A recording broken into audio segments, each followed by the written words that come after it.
Hey everybody, I have something fun to show you today. I am going to show you the Sharpie. It's actually an unboxing, but I already unboxed it. It came looking like this. It was in this little cellophane wrap, brush twin. There are more than one, I think more than one twin pack, and maybe more than one brush. But this is the brush twin. It has a brush on one end. Let me get one out of here. Brush on one end and a fine point on the other. Oh my gosh, these things are so hard to open. The fine points are always hard to open. Okay, now then, I want to tell you some good, bads, and indifference. First thing, I'm going to share something with y'all. I have about 500, I probably do have about 500 Copic markers. And I have been using Copic markers forever. But I'm doing this series of marker lessons as a gift at Advent time, gift back to the community. And Copic markers are so darn expensive. And I wanted to try to find alternatives that are not as expensive as Copic markers, if there are any. If there are, the jury's still out on that. But the brush twins come as close to getting closer to Copic markers than any of the other markers that I've tried in the Sharpie or the Crayola. The problem is there aren't enough colors. I can find my Copic marker notebook. This is just one of, no, that's not it. I had just put a link on my blog about Copic markers. Then I've just started to show you the different color ranges and different sets. But Copic markers graduate very, very gradually. And in fact, I just got a set of 100, this is not it, but I just got a set of 115 Sharpies. And the regular Sharpies are beginning to graduate more gradually. I'm talking about in degree of darkness and lightness. But I just tried this Copic marker, and because there is such a gap between yellow, the orange here is not what you see. It's not jack-o'-lantern. It's not Holy Halloween. It's a dark burnt orange. It's a nice orange color. It's just not a light color. And I tried to blend the yellow to the orange, which that should make yellow orange, and it would not blend. Because it's just too big of a gap there. But I've worked out something. I've worked out a way to fix that. I just made this little yellow tulip with a yellow brush, and then I used a lighter Sharpie color, which I don't know what that is. It's a very light orange. Light orange maybe is the name of it. I had the names of this. Well, I think I actually have this listed.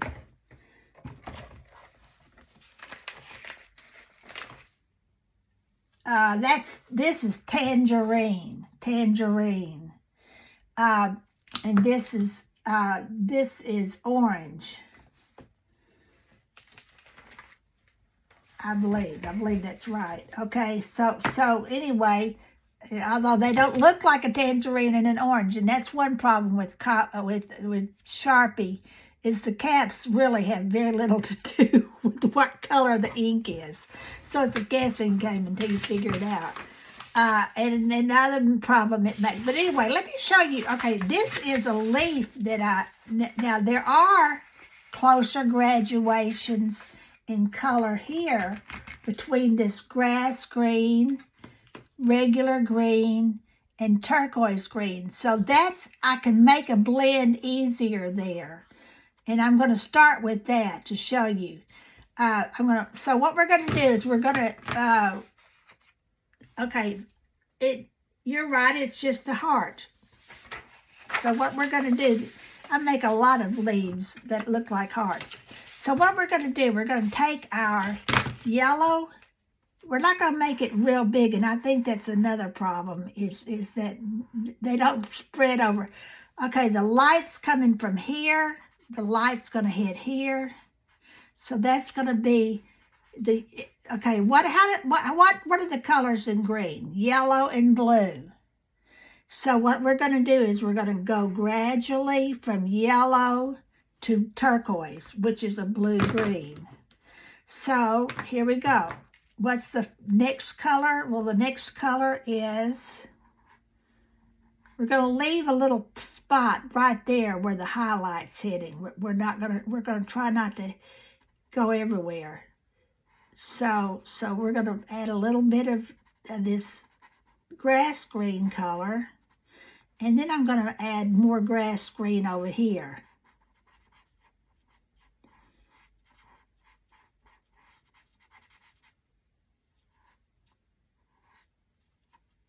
Okay, let me show you something.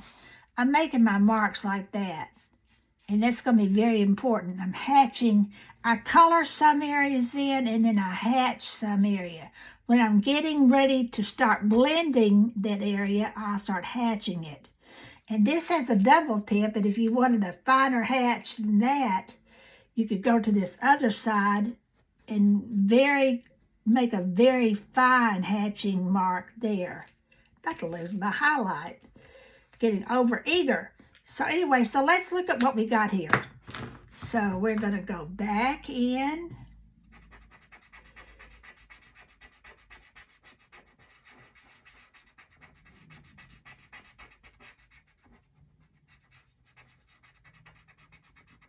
And with the exception of the fact that I didn't leave much yellow, you're seeing that it is blending.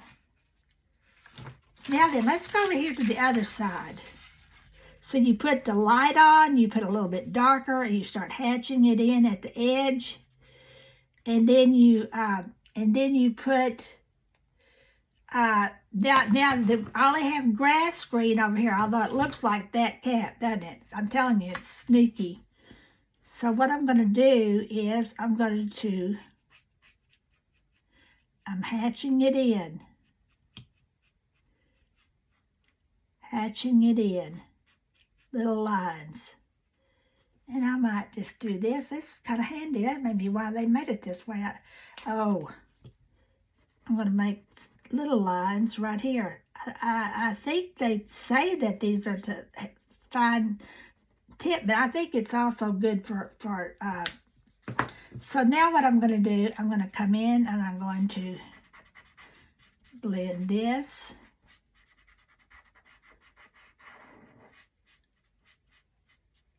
And let me show you. It goes from yellow to green to blue. Well, our blue is going to be turquoise. So let me show you what happens when we get into the dark tones. We have good blends. Now then, I could put just a tiny. In fact, this will be very good for this. I'm going to put just a tiny bit of the turquoise around the edge over here, because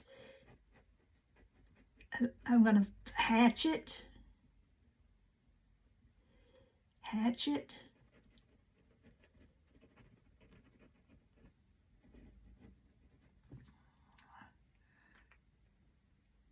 Now then I'm going to go back to this.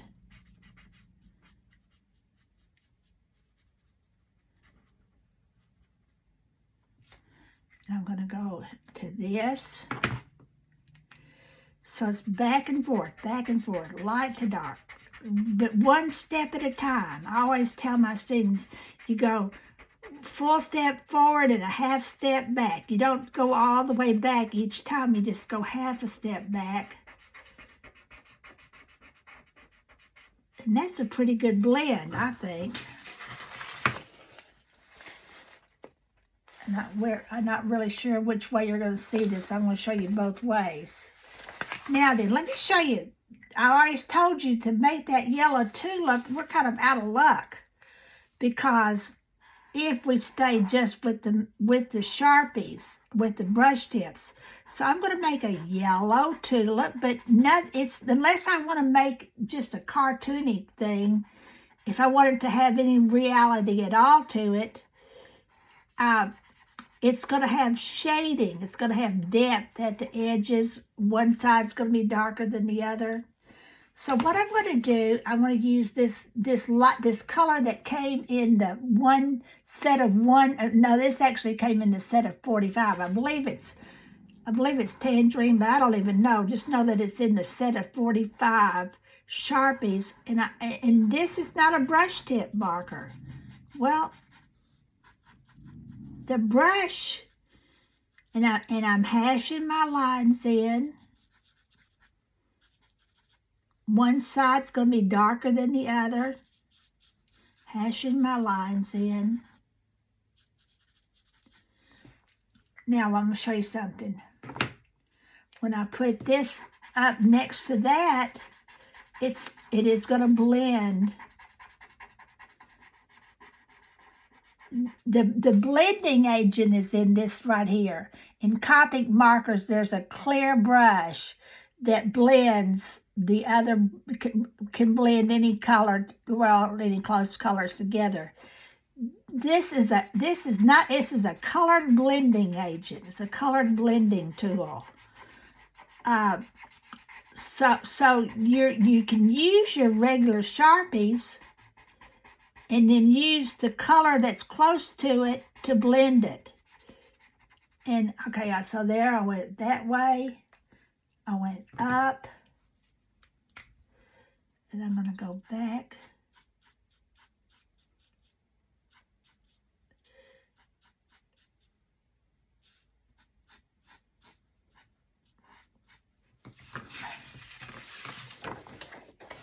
You see how I kind of have a little bit of a blending there?